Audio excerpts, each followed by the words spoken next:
진짜 이거는 아니라고 생각합니다. 아무리 아반떼에 몰아주기를 하겠다지만 K3의 상품성도 떨어지는 상황에서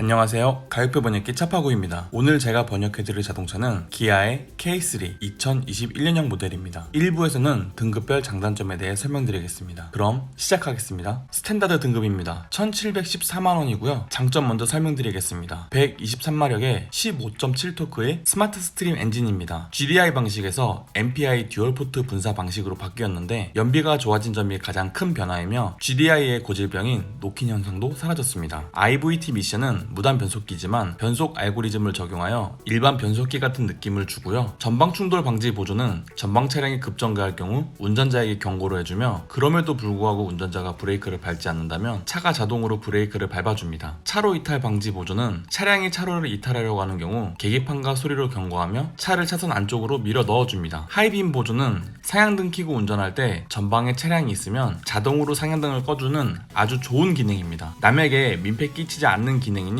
어두운 도로에선 걱정 말고 하이빔 켜고 주행하세요. 후방 주차 보조 시스템은 후방 주차 시 차량의 센서를 이용하여 후방의 장애물과의 거리를 알려줍니다. 삐 거리면 30cm 이내로 좁혀졌다는 뜻이니까 참고하시고요. 사이드 미러는 열선 기능이 적용되어 비가 오거나 눈이 와도 금방 물기를 말려줍니다. 전동 접이 기능까지 있기 때문에 문 잠그면 자동으로 접히고 가까이 가면 자동으로 펴집니다. 아반떼 기본 등급은 우레탄 스티어링이지만 K3는 가죽 스티어링입니다. 손으로 매일 잡는 스티어링은 가죽 쓰는 게 당연한데 아반떼는 왜 그럴까요? 전 좌석 가죽 시트가 적용되면서 앞좌석엔 열선 시트 들어옵니다. 겨울에 차가운 시트에 앉는 거 정말 고역인데 열선 시트는 당연히 기본으로 들어와줘야 되겠죠.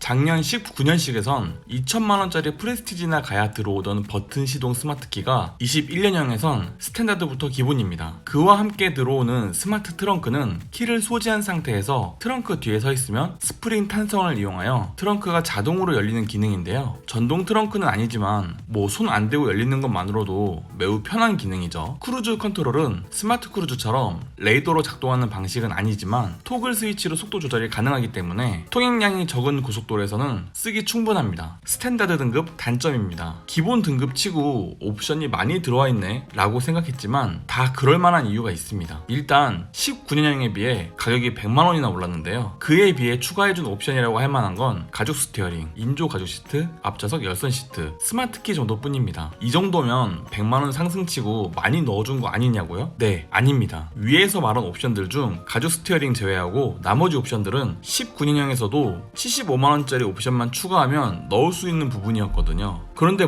이 정도까지는 참아줄만 합니다. 그런데 스탠다드의 가장 큰 문제점은 작년에 비해 고를 수 있는 옵션의 폭이 어떻게 보면 줄어들었다고 볼 수 있는 건데요. 유보 내비가 필요 없는 분들을 위해서 따로 팔았던 60만원짜리 8인치 디스플레이 오디오가 이번 K3 21년형에서는 스탠다드에선 넣을 수가 없습니다. 무조건 130만원 주고 유보 내비게이션을 달던지 해야 되는 상황입니다. 그렇다고 8인치 디스플레이를 안 팠느냐? 그것도 아닙니다. 21년형 K3의 마지막 등급인 시그니처에서는 145만원의 스페셜 패키지란 이름으로 끼워서 팔고 있는데요. 아니 근데 솔직히 누가 시그니처까지 가서 8인치 디스플레이를 넣나요? 이거는 완전 눈속임용 옵션입니다. 그리고 풀사이즈 휠 커버, 이것도 말이 풀사이즈지 그냥 깡통 택시 휠에 요상한 플라스틱 커버 달아주는 건데 이건 누가 봐도 깡통 휠이라는 거 정말 티가 많이 납니다. 그러면 휠 타이어 따로 옵션으로 넣으면 되는 거 아니냐고요? 네, 아닙니다. 이 휠 타이어를 바꾸려면 무조건 70만원짜리 스타일을 넣는 방법밖에 없는데요. 문제는 이 70만원짜리 스타일은 17인치 휠 타이어와 LED 보조 제동등 그리고 소소한 외장 파츠 추가가 전부입니다. 가장 중요하게 생각되는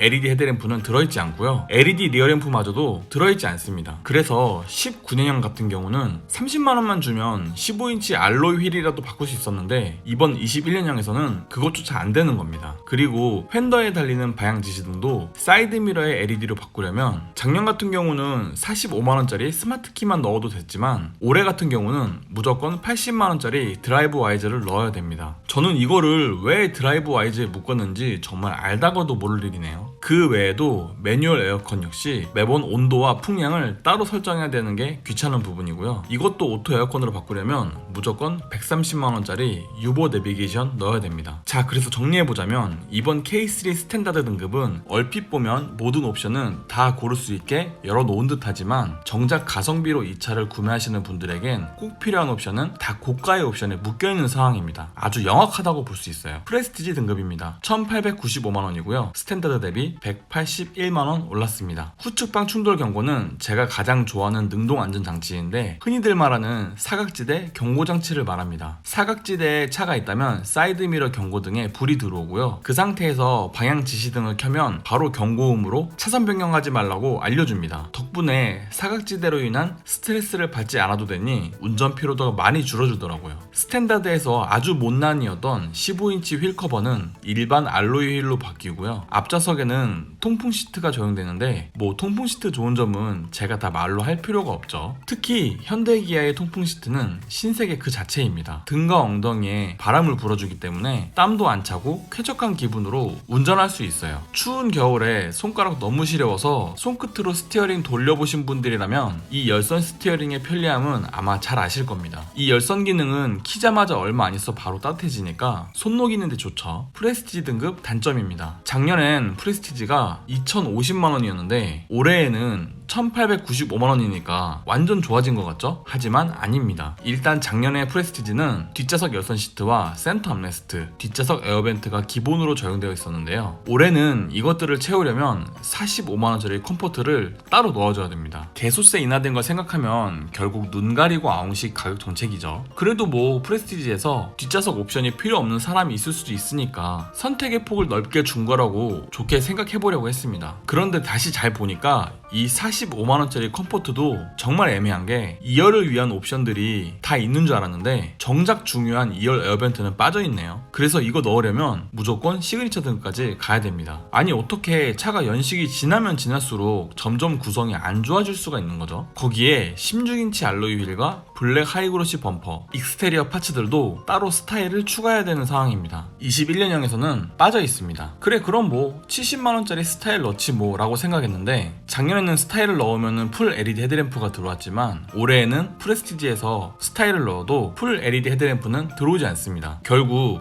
이 풀 LED 헤드램프를 넣으려면 시그니처까지 올라가줘야 되는 거죠. 결국 썬바이저 조명도 프레스티지에선 빠져있기 때문에 사실상 올해 프레스티지는 말이 프레스티지지 작년에 럭셔리급이라고 보시는 게 좋습니다. 시그니처 등급입니다. 2,087만원이고요. 프레스티지 대비 192만원 올랐습니다. K3에 아주 잘 어울리는 17인치 알로이 휠이 적용됩니다. K3 크기에 17인치 휠이 과할 줄 알았는데 뭐 실제로 보면은 과하진 않고 이쁘기만 하더라고요. 풀 LED 헤드램프는 야간 주행 시 밤눈이 어두우신 분이라면 꼭 생각해야 할 옵션입니다. 아무래도 일반 프로젝션 타입에 비해 빛이 더 밝고요. 4점씩 데이라이트 디자인도 살짝 다르니까 이 부분도 오너에게 만족도가 높겠죠. 그와 함께 화살촉 모양의 LED 리어램프가 들어오는데 이건 역시 K3의 핵심 디자인이라고 말할 수 있습니다. 2열 에어벤트도 좋은 게 여름에 에어컨 틀면 2열 에어벤트로 바로 차가운 바람이 나와서 전자석이 동시에 시원해집니다. 독립제어 풀 오토 에어컨은 온도 설정만 하면 알아서 풍량을 조절하는데요. 그것뿐만 아니라 운전석과 조수석 별개로 온도 조절이 가능하기 때문에 굳이 운전자가 동승자 눈치 봐가면서 온도 조절할 필요 없습니다. 시그니처 등급 단점입니다. 작년 노블레스에 비해 60만원 정도 싼데 그만큼 옵션도 많이 빠져 있습니다. 뭐 선택의 폭을 준다는 개념만 놓고 보면은 상관없는데 문제는 필수다 싶은 거는 다 빼놓은 거예요. 적어도 운전석 세이프티 윈도우는 그냥 좀 기본으로 넣어주지 굳이 이거를 30만원짜리 컨비니언스에 껴서 팔아야 됐을까요? 거기에 작년엔 70만원만 주면 천연가죽 브라운 시트 옵션을 넣을 수 있었는데 올해에는 8인치 디스플레이와 4.2인치 컬러 LCD를 끼워서 145만원이라는 가격에 팔고 있습니다. 물론 유보 내비를 넣으면은 30만원 깎아주기는 하지만 그렇다 해도 이거는 너무 비싼 거죠. 그래서 이렇게 보니까 올해의 K3 가격표는 정말 난장판입니다. 작년에 비해 등급별 가격은 좀 저렴해진 것 같지만 저렴해진 것보다 더 많이 옵션을 빼버렸기 때문에 의미 없는 가격 인하라고 볼 수 있어요. 그렇다고 추가 옵션들의 가격이 싸기라도 하느냐? 네, 아닙니다. 전혀 관계없는 옵션들이 한대로 묶이면서 추가 옵션의 가격이 더 올라버렸어요. 진짜 이거는 아니라고 생각합니다. 아무리 아반떼에 몰아주기를 하겠다지만 K3의 상품성도 떨어지는 상황에서 이렇게 가격을 책정하는 거는